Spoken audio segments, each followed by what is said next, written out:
Bonjour à tous, je vais vous montrer un exemple de mode de composite sur une console noir et blanc. C'est une Animex TV G8610, donc basée sur la puce General Instrument 8610, qui au départ voilà, sort en noir et blanc et sort sur une prise antenne. Le problème c'est que sur une télé moderne, eh bien, ça ne donne rien. Alors, je vais vous montrer un peu la bête. Qu'est-ce qui a été modifié? Donc on va enlever lentement ce couvercle. Pour les puristes, attention, ça fait mal. Elle a été trouvée. C'est une petite machine qui a beaucoup vécu. Alors qu'est-ce qu'il y a de spécial dessus? Il y a eu un souci par rapport à l'alimentation. La Zener et le transistor qui l'épaule pour la régulation de la tension a malheureusement grillé. Donc j'ai fait, je me suis basé sur un 8610, ça ne se voit pas. Sur un 8610 pour lequel j'ai gardé les condos de filtrage en amont et en aval. Et j'ai rajouté une petite diode pour éviter de se tromper de polarité. Pour le reste, j'ai enlevé donc la Zener qu'il y avait d'origine, ainsi que son transistor et sa résistance. Voilà, donc ça fait un peu, c'est pas terrible, mais ça fonctionne bien. Ici, auparavant, vous aviez tout un réseau de résistance qui amenait ensuite au modulateur et qui partait au signal antenne, etc. J'ai enlevé les résistances et je me suis concentré sur la puce Général Instrument, uniquement sur 5 broches. Alors, qu'est-ce que je récupère comme signaux? Je récupère 5, 6, 7 et 8, les broches 5, 6, 7 et 8. Alors 5, 6, 7 et 8, ça correspond en gros au terrain, au joueur droit, au joueur gauche et à la balle. À peu de choses près, en fait, on a 4 sorties avec 4 choses intéressantes.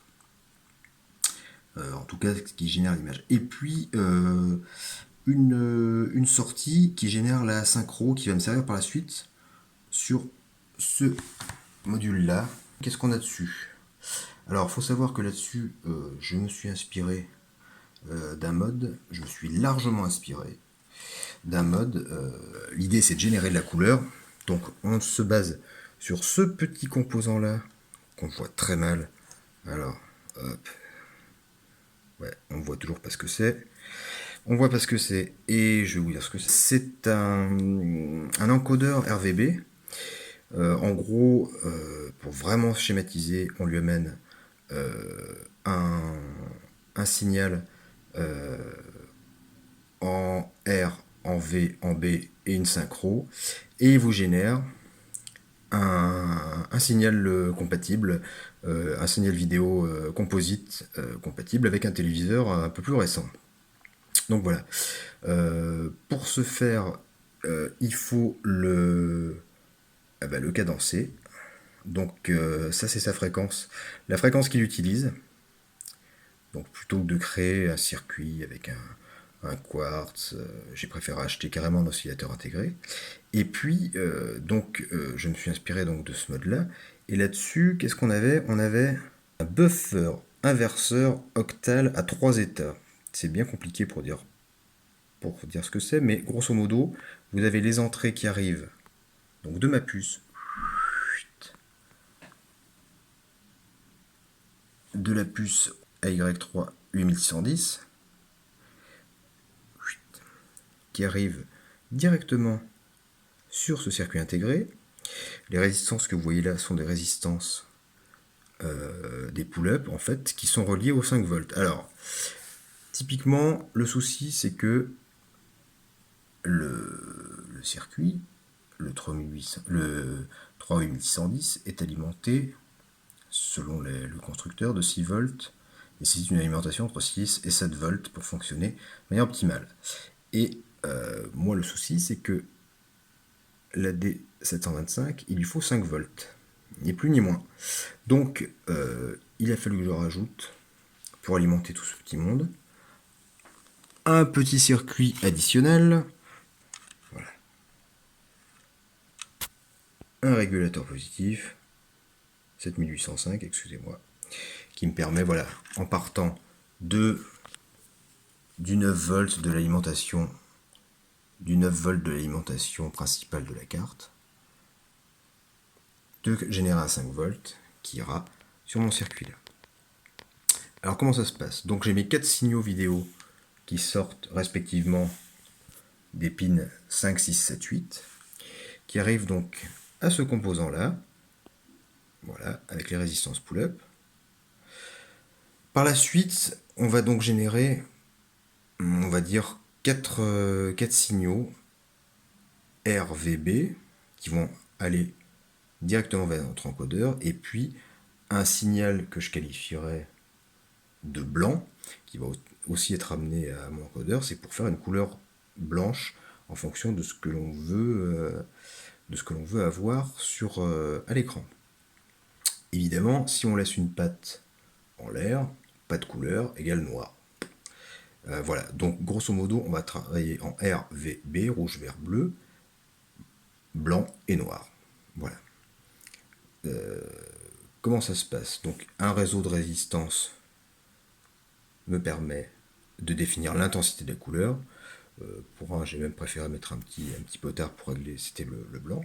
Et le blanc, en fait, se greffe par-dessus le circuit par des diodes D1N 4148. Et en fait, elles se surimposent aux autres couleurs. Et en surimposant ces couleurs-là au niveau de l'encodeur, on obtient du blanc. C'est plus facile à dire et à lire sur un schéma que à expliquer. Après, vous avez des petits condensateurs de découplage aussi.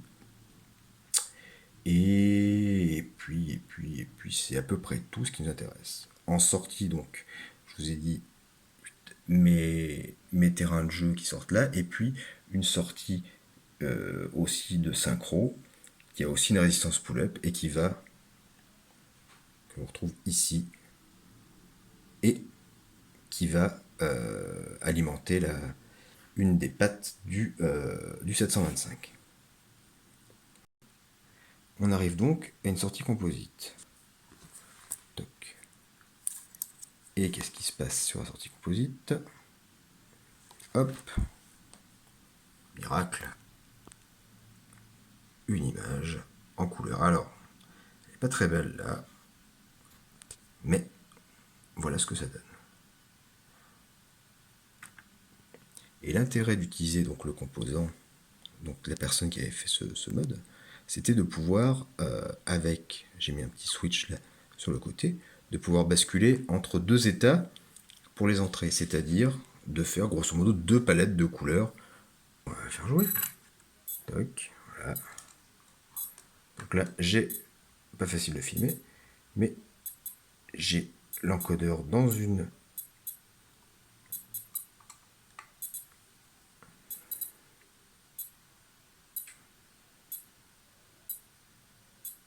voilà. Et si je change mon petit switch, hop, pardon, je préfère me mettre dans le noir, c'est plus joli.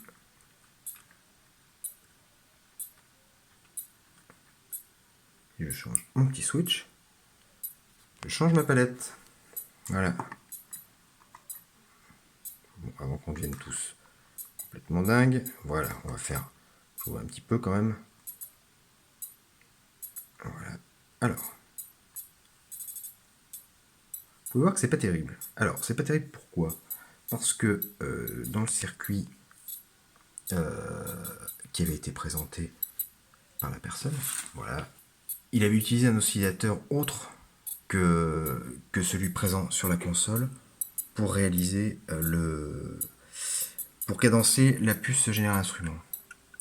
Donc c'est assez sensible, et effectivement, si on change un peu, alors je sais pas si c'est bien visible à l'écran, mais si on change, on peut améliorer ou pas le processus. Donc voilà un petit peu. Je trouve que c'est pas mal, ça rend bien. Donc voilà ce petit mode composite. Et puis j'ai rajouté quelque chose qui moi me paraissait intéressant.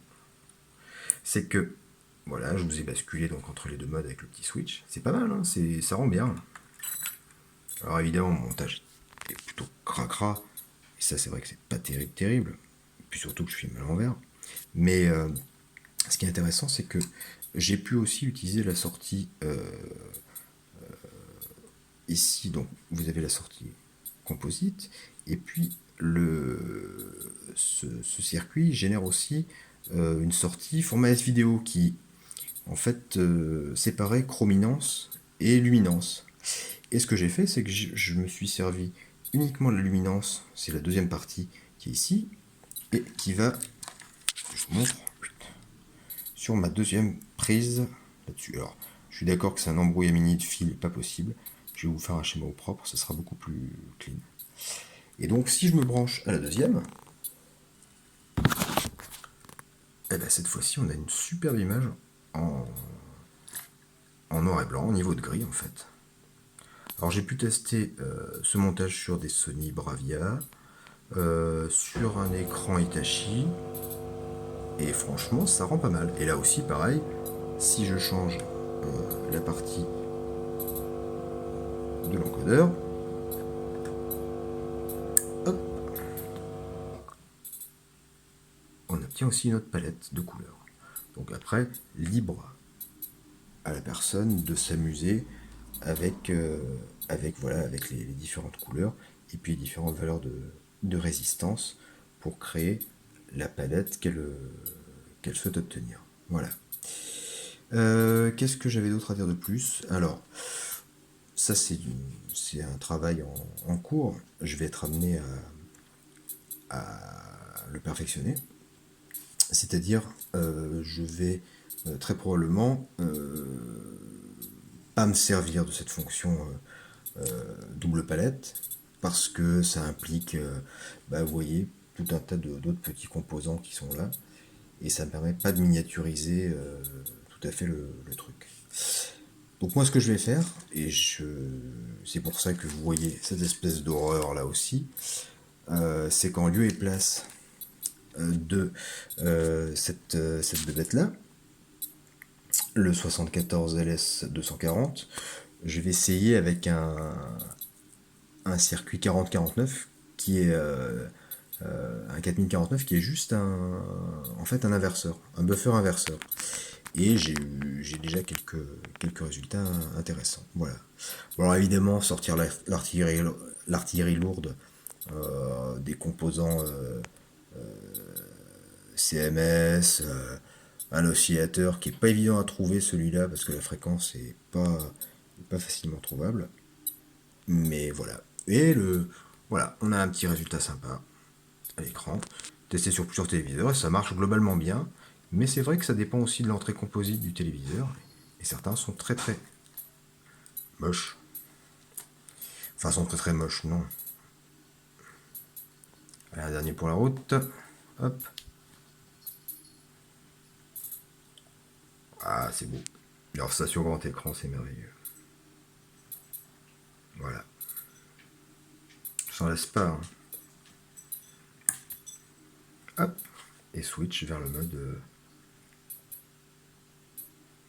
Voilà.